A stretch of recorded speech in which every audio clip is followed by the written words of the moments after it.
Bonjour Sibni Youssef, aujourd'hui c'est la 8e édition du Salon du Livre et de la Diaspora, ici à Montréal. Est-ce que vous pouvez nous en parler un petit peu? J'ai vu qu'il y avait beaucoup de monde, beaucoup d'auteurs.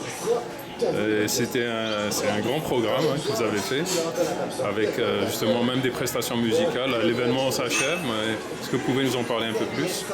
Donc l'idée est venue pour jeter des ponts vers l'autre, pour construire des ponts, dissiper les peurs des uns des autres et favoriser le bien vivre ensemble.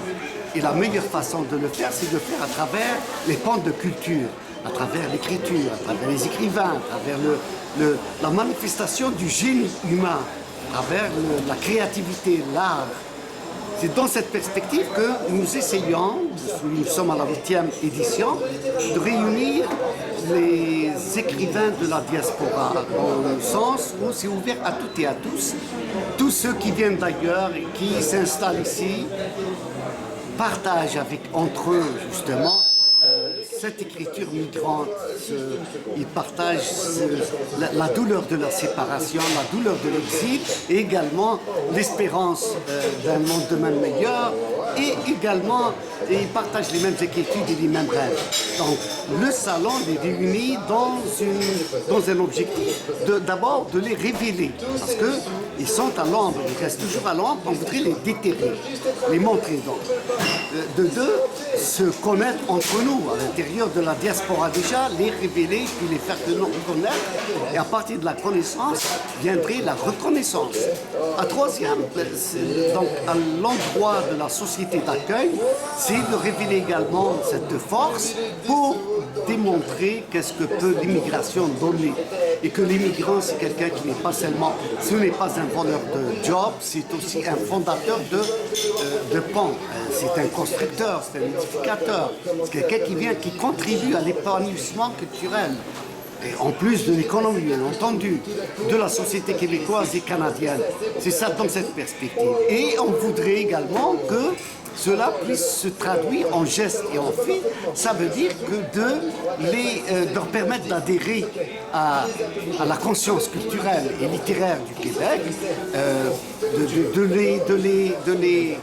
de leur permettre d'adhérer aux bibliothèques municipales, aux programmes scolaires officiels, et de cette façon s'élargit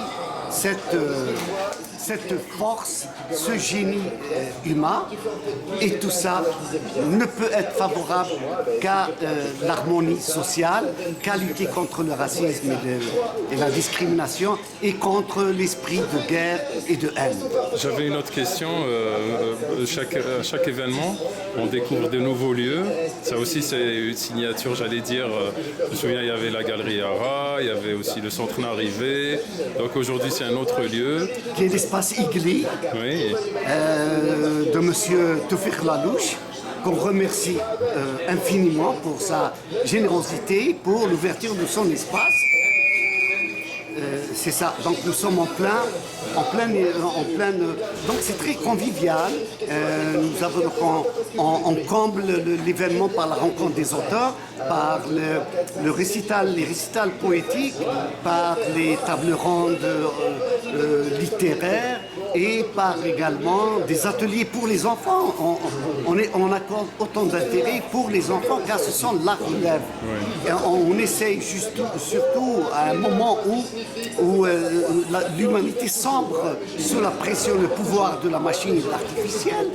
On voudrait plutôt sauver les enfants, sauver notre humanité, la récupérer en leur donnant le goût de lecture, le goût d'écrire, etc.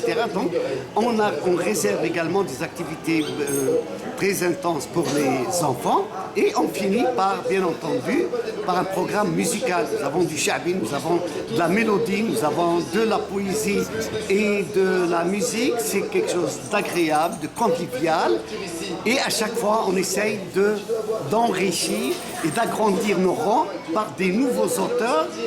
On essaye justement d'aider ces potentiels à sortir ce qu'ils ont en eux comme capacité d'innovation, capacité de créativité. Juste pour avant de finir, vous avez plusieurs rendez-vous annuels. Le prochain, ça devrait être autour du mois de novembre, je pense. C'est ça, le 1er novembre, nous avons aujourd'hui c'est le salon du livre de la diaspora. Le 1er novembre, c'est le salon livre et mémoire, en hommage à la révolution algérienne, qui est sur le plan humain un moment très important, un tournant capital dans l'histoire contemporaine, dans le registre de la lutte des peuples pour leur souveraineté, leur indépendance et leur liberté. Et elle demeure, la révolution algérienne demeure de ce fait une source d'inspiration et qui est d'un grand élan humaniste.